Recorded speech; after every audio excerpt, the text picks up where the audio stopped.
Vous aimez les films d'horreur? Moi, ça va. Disons que j'aime bien les films d'horreur. Bon, il n'y en a aucun qui est original ces dernières années. Et je ne qualifierais pas le film FNAF de film d'horreur, mais plutôt de thriller, donc c'est pour ça que je vais pas en parler. Mais les films d'horreur, c'est cool les films d'horreur, c'est marrant, on a peur, non. Honnêtement, il n'y a plus de films d'horreur qui m'ont fait peur depuis au moins 2010. Voilà, hein, l'ère des jumpscares commence sérieusement à me faire chier. Mais bref, il y a une saga d'horreur qui est bien connue, une saga de slasher, la seule, quasiment encore aujourd'hui en vie, et qui est connue, qui est pas genre un nouveau film, une nouvelle franchise, hein, une vieille franchise qui est encore présente depuis longtemps, c'est Scream, qui a commencé dans les années 90. Donc c'est quand même assez vieux. Parce que quand tu regardes Vendredi 13, ça n'existe plus. Ça va réexister, mais honnêtement, ça n'existe plus. Halloween, c'est terminé. Il y a de nouveaux projets, mais actuellement, c'est déjà terminé. Non, pas Vendredi 13. Freddy et Griffes de la Nuit, c'est fini. Globalement, la seule saga d'horreur qui aujourd'hui est en pleine expansion, genre vraiment qui marche encore depuis, c'est Scream, avec un quatrième film en 2010 et récemment dans les années 2020, un 5 et un sixième film. Et on le savait qu'un septième film Scream devait arriver. Même si la fin du 6 était une plutôt bonne fin, en même temps je vais me dire la fin du 5 aussi c'était une plutôt bonne fin, mais bref, il faut toujours faire de l'argent, donc Scream 7 devait arriver, bien évidemment, c'est logique on va dire. Et logiquement devait également revenir les personnages de Tara, interprétée par une actrice dont j'oublie le nom parce que son nom est trop compliqué, Melissa Barrera, merci Horror News sur Twitter, et également le personnage de Tara, pardon, interprété par la très bankable Jenna. C'est quoi, c'est Jenna Ortega? Ouais, c'est ça, Jenna Ortega. Actrice qui, honnêtement, je vais vous donner mon avis, je l'aime pas trop. Honnêtement, elle est pas. Je comprends pas pourquoi les gens l'aiment autant. C'est une actrice parmi tant d'autres, il y en a des 300 fois meilleures qu'elle. Donc, voilà. Est-ce que c'est parce qu'elle est jeune et que du coup, les ados l'aiment bien? Je ne sais pas. Là, je fais mon vieux boomer alors que j'ai même pas encore 20 piges. Mais bref, du coup, on devait retrouver ces personnages-là au casting pardon, pas d'un potentiel, ça ne veut rien dire, septième film. Et là, dans un calme total, on a une info qui va faire un gros déplaisir aux fans. C'était pas cette image-là que je devais mettre, c'était celle-là. Le personnage que vous voyez au centre, c'est le personnage de Sam, interprété par, je rappelle, Melissa Barrera, merci horrornews.fr sur Twitter. Ce personnage était déclaré comme étant la descendance, on va dire, du premier tueur de Scream, donc je sais plus comment c'est Billy Loomis, c'est ça le premier tueur de Scream? Je vais vérifier. Je pense que c'est ça. Hein. C'est Billy Loomis, ouais, et Stuart Macker qui est interprété par Matthew Lillard, que vous connaissez pour un petit film du nom de Five Nights at Freddy's, voilà, hein, pas très connu, 200 millions de dollars au box-office, mais c'est pas très connu. Mais du coup, ce personnage-là, annoncé comme en fait la fille, tout simplement, de Billy Loomis. Alors, le mec a probablement trompé sa meuf de Scream 1, voilà. Mais bon, on va dire qu'on s'en fout un petit peu de ce côté-là, mais bref. On devait retrouver ce personnage-là, principal pourtant, hein, je rappelle quand même que c'est littéralement le protagoniste des nouveaux films, dans un septième film, et donc potentiellement clôturer une nouvelle trilogie. Et là, il y avait des rumeurs qui parlaient que ce personnage allait potentiellement ne pas revenir, étant donné que l'actrice aurait été virée par Paramount à cause de ses déclarations de ces déclarations, en gros, globalement pour défendre la cause de la Palestine lors de la guerre israélo-palestinienne, qui est actuellement encore en cours dans le monde. Et du coup, il y avait des rumeurs qui disaient que ça aurait pas plu à Paramount ce qu'elle a dit et qu'ils l'ont gentiment dégagé. Eh bien, sachez que c'est vrai. Et qu'ils viennent de dégager sans aucune race leur actrice principale. Alors, est-ce que c'est je vais pas dire voulu, mais est-ce que c'est mérité?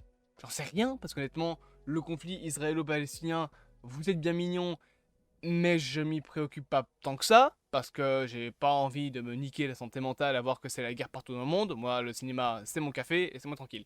Donc, je sais pas réellement ce qui se passe, voilà, je suis pas historien, je conçois que c'est un très gros problème qu'il y a encore des guerres actuellement alors qu'on est en 2023 et que on a eu des secondes guerres mondiales qui ont été meurtrières. Mais bon, l'humanité serait jamais assez intelligente pour arrêter de se taper sur la gueule, surtout pour des conneries. Donc voilà, Israël et Palestine sont en guerre. Ça malheureusement c'est un truc comme ça, voilà, je vais pas donner mon avis parce que je ne suis pas fait pour donner mon avis et je n'ai pas à donner mon avis sur ce genre de choses, mais elle par contre a donné son avis, je parle de l'actrice, hein. Et du coup la Warner, la Paramount, j'ai un cheveu dans la bouche, l'a dégagée. Je ne sais pas ce qu'elle a dit, est-ce que c'était grave, est-ce que c'était raciste, j'en sais rien, mais elle s'est fait dégager pour avoir défendu la Palestine, ou en tout cas la cause palestinienne. Je ne sais pas c'est quoi la cause palestinienne, okay, je ne sais pas ce qu'ils veulent. Et c'est même pas un manque de culture, c'est juste que honnêtement j'ai pas envie de me fatiguer l'esprit à ça, hein. Y a déjà assez de trucs bien dark dans le monde que pour se détruire la santé mentale, avoir hey, regarde ton monde part en feu, tu vas grandir là-dedans mec, bonne chance. Donc voilà, je m'y connais pas dans ce sujet là et encore une fois pas à moi de donner mon avis là-dessus. Honnêtement il y a des youtubeurs qui sont bien plus calés et dont c'est le sujet, qui seront peut-être plus aptes à vous donner des causes et des conséquences du conflit. Moi voilà, je ne le connais pas, il ne m'est pas lié, je n'ai aucun a priori dessus et je ne vais pas en avoir parce que, pas que ça m'intéresse pas, mais voilà, je m'en occupe pas quoi, je laisse ça là, on verra ce qu'il en est par la suite. Et donc du coup, bah oui, l'actrice principale s'est fait dégager du film. Alors, on pouvait se dire, bon, ils vont sortir tout hasard. Elle, voilà. Elle, pour ceux qui ne savent pas, c'est Neve Campbell, l'actrice qui jouait le personnage principal dans les premiers films, donc Sydney. C'est pas Neve Campbell. Ah si, c'est Sydney, même que son nom c'est Sydney Campbell, non? Je pense. Je pense que le personnage et l'acteur ont le même nom, je crois. Je suis pas sûr, mais voilà, en tout cas, Sydney aurait pu revenir parce que de base, elle devait revenir dans le 6, parce qu'elle était dans le 5, mais au final, il y a eu des différends au niveau du salaire, donc elle a quitté le projet du 7ème film, mais elle a déclaré qu'elle était toujours ouverte pour revenir dans un 7ème film, là où elle n'était pas là dans le 6ème, donc peut-être qu'elle sera le personnage principal, et que on aura une explication que, je sais pas moi, Sam est morte, etc., et du coup Tara va vouloir venger sa sœur. Sauf que, sachez que, c'est pas cette image-là, c'est cette image-là que je vais mettre. Les agents, enfin, Jenna Ortega a demandé à ses agents de faire en sorte qu'elle quitte également le projet Scream 7. Annuler le film? Annulez-le, juste. Alors, il y a une différence fondamentale entre ce que je pense qu'il faut faire, à savoir annuler le film, et les gens qui disent oui, il faut boycotter le film. Ça sert à rien. Bande de trous du cul, vous n'avez toujours pas compris que boycotter un film, ça sert à rien. Vous êtes juste des demeurés à faire ça. C'est pas un film ouvertement raciste à ce que je sache, le film il a rien demandé. C'est les producteurs derrière qui sont des merdes. Les films, laissez les films tranquilles. Arrêtez de dire oui, tel réalisateur c'est un fils de pute, il faut boycotter son film. Si c'est un fils de pute, il va se faire virer, il touchera 0 de son film. Nada. Si vraiment Scream 7 sera de la merde parce que les personnages principaux se sont fait virer par Paramount, laissez le film se casser la gueule au box-office. C'est comme pour El Muerto avec Sony. Il a été annulé, en soi c'est une bonne nouvelle, mais s'il se serait fait et qu'il se serait cassé la gueule, Sony ils auraient peut-être plus compris qu'il faudrait peut-être changer. Parce qu'entre temps, Madame Web ça a pas l'air d'avoir changé. Et ils ont toujours annoncé Hypnose Slur. La seule raison qui fait que le film El Muerto est annulé, c'est que l'acteur s'est barré. Laissez les scénarios apprendre. Ne boycottez pas les films, laissez-les se cracher. Et si les studios sont trop cons et que les studios ferment, eh bien les studios fermeront. Si Paramount ferme parce qu'ils sont des abrutis, quelqu'un d'autre rachètera Transformers. Oui, il y a que ça qui m'importe. Paramount, honnêtement, voilà quoi. Donc, laissez les studios se cracher, se casser la gueule. Arrêtez de boycotter des films. Ça sert à rien. Surtout que la plupart du temps, quand vous boycottez des films, c'est quand vous boycottez The Marvels. Parce que, oh mon dieu, c'est des femmes. Ta gueule. Ferme ta grande gueule. Voilà, c'est tout. Si t'es un putain de sexiste, bah va-t'en et arrête de regarder des films et ferme ta gueule, quoi, c'est bon. Ah, le danger des réseaux sociaux. Ouais, peut-être qu'on en parle un jour. Parce que c'est ce genre de cas. Je dis pas que c'est pas une très mauvaise nouvelle. Honnêtement, oui, Scream 7 doit être annulé. Mais boycotter le film, ça sert à rien. Il se fera. S'il ne l'annule pas, il se fera. Et vous serez juste passés pour des cons. Si vraiment il se fait, laissez-le se faire. N'allez peut-être pas le voir. Mais laissez-le se faire. Qu'il se crache au box-office. Et que le studio comprenne que c'est une mauvaise idée. Parce que si vous demandez à boycotter le film et qu'il se fait quand même, vous aurez juste perdu votre temps. À la limite, le boycott sur le box-office, dans ce genre de cas, ok. Quand c'est des films qui sont pas encore sortis, comme The Marvels, où tu viens me dire « Ouais, je boycotte le film parce que c'est que des femmes »,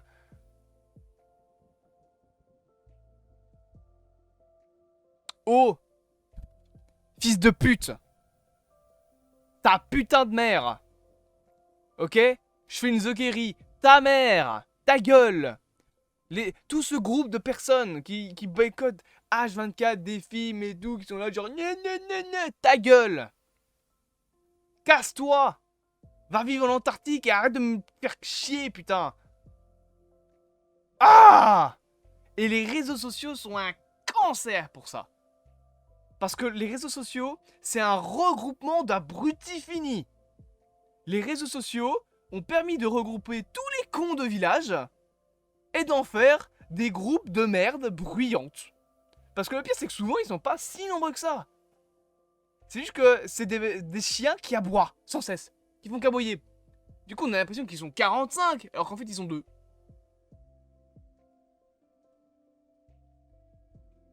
Cette vidéo m'a permis de lâcher un gros coup de gueule. Donc voilà, est-ce que Scream 7 doit se faire? C'est pas à nous d'en décider. Si le studio juge qu'il se fait, eh ben qu'il se fasse. S'ils se cassent la gueule, eh ben tant mieux pour eux. Peut-être qu'ils vont comprendre qu'ils ont fait de la merde. S'ils ont pas compris, qu'est-ce que vous voulez qu'on y fasse? Ça sert à rien de boycotter le film. C'est pas parce que 40 personnes vont le boycotter sur Twitter que tout le grand public va le boycotter. Parce que le problème que vous comprenez pas, c'est que les fans de la saga vont le boycotter. Ok, vous faites pas le box-office d'un film. Et le grand public s'en fout. Le grand public, vous pensez qu'ils savent que les acteurs sont plus là? Ils vont le savoir quand ils vont voir la bande-annonce. Les 3/4 des gens sont même pas au courant que les acteurs principaux sont partis. Ils s'en foutent. Ils vont voir un film. C'est tout. Les 3/4 des gens qui vont au cinéma et qui font réellement le box-office d'un film, c'est pas nous. C'est les autres. C'est ceux qui vont voir un film occasionnellement. Ça, c'est ce qui fait le box-office d'un film. C'est pour ça que la campagne marketing se concentre pas sur les fans. C'est parce que vous ne faites pas le box-office d'un film. Boycotter un film, ça ne sert à rien. Ce qui a servi dans l'histoire du cinéma, c'est de en parler énormément, pas d'en parler énormément, mais de genre critiquer un aspect principal du film. Et dire pourquoi c'est nul. Pas de boycotter le film. Imaginez le film Sonic se serait fait boycotter. Il serait pas sorti. Là, on n'a pas boycotté, on a critiqué ce qu'elle est pas, on a dit Paramount, vous faites de la merde, il faut changer le design de Sonic. Eh, ils l'ont changé. Eh, bah le film est bien. Eh, on a une suite et une série et un troisième film qui arrive en 2024. Bon alors, vous avez pas boycotté le film pourtant.